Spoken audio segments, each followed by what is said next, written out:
20 juta.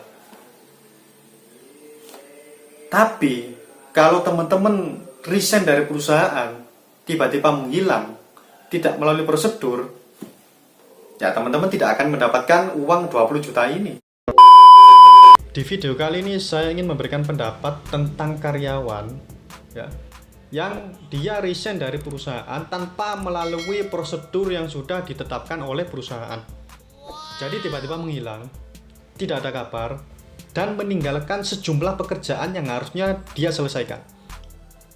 Kalau teman-teman bekerja di warung, bekerja di pasar, bekerja di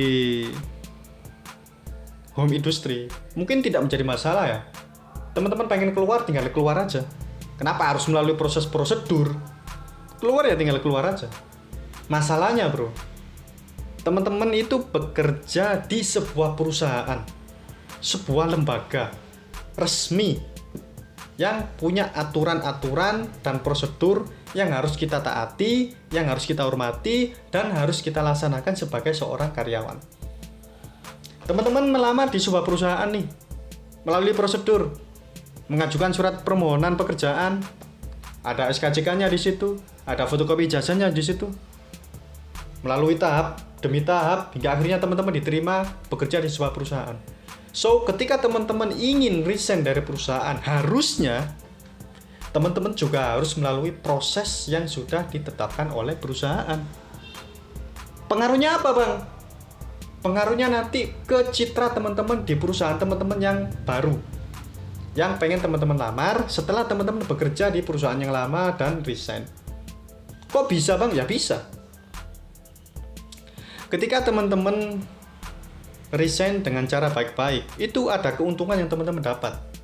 Yang pertama, teman-teman mendapatkan pay-clearing atau surat pengalaman kerja, yang surat ini berfungsi untuk tambahan berkas pada saat melamar di perusahaan yang baru. Kemudian fungsinya juga untuk mencairkan dana BPJS ketenagakerjaan kita di perusahaan yang lama. Karena salah satu persyaratannya harus melampirkan surat pengalaman kerja atau pay-clearing yang ditandatangani oleh HRD dari perusahaan yang lama. Jadi nggak bisa dibuat-buat. Nah, ketika mendapat pay-clearing, kemudian selanjutnya adalah kita mendapatkan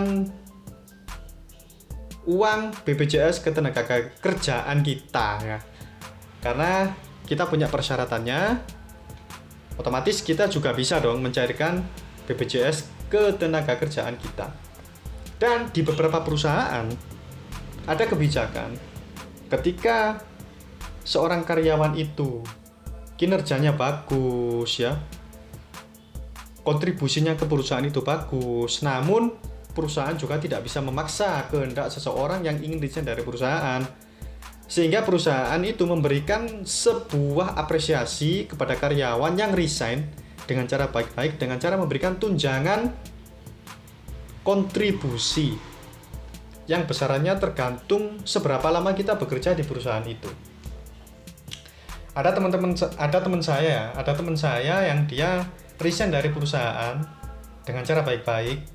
Dia mendapatkan pay-clearing, mendapatkan uang BPJS ketenagakerjaan dia, dan mendapatkan uang kontribusi. Uang BPJS-nya ini 10 juta. Uang kontribusinya ini 10 juta juga. Jadi lumayan gitu loh. 20 juta. Tapi kalau teman-teman resign dari perusahaan, tiba-tiba menghilang, tidak melalui prosedur, ya teman-teman tidak akan mendapatkan uang 20 juta ini. Teman saya maksudnya ya, tidak akan mendapatkan uang 20 juta dan tidak akan mendapatkan surat pay-clearing. Pay-clearing ini sangat penting sekali karena mempengaruhi pertimbangan dari perusahaan teman-teman yang baru. Ketika teman-teman melamar di perusahaan yang baru, pasti melihat, pasti ditanya, kenapa kok resign dari perusahaan sebelumnya? Oh karena ini pak, ini pak. Di surat lamaran teman-teman tertulis tertulis pengalaman kerjanya, tapi tidak ada bukti konkretnya.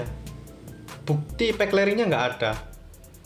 Sehingga HRD yang baru, perusahaan teman-teman yang baru, itu pasti menganggap wah ini karyawan bengal ini kayaknya ini ya. Tidak ada surat pengalaman kerja.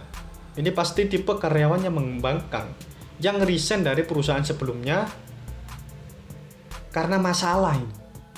Sehingga dia kabur, makanya dia nggak dapat yang namanya pay clearing. Nah itu bos, itu.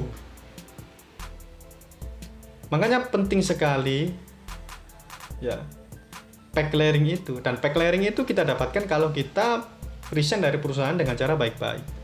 Jadi itu teman-teman ya, teman-teman itu bekerja, melamar pekerjaan, mencari pekerjaan itu dengan cara baik-baik.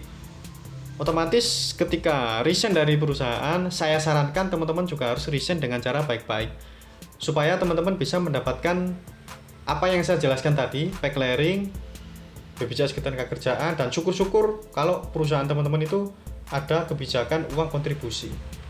Itu akan berlipat-lipat keuntungan teman-teman karena resign dengan cara baik-baik, dan itu bisa juga dijadikan modal untuk usaha mungkin, atau melamar dan mencari pekerjaan di perusahaan selanjutnya.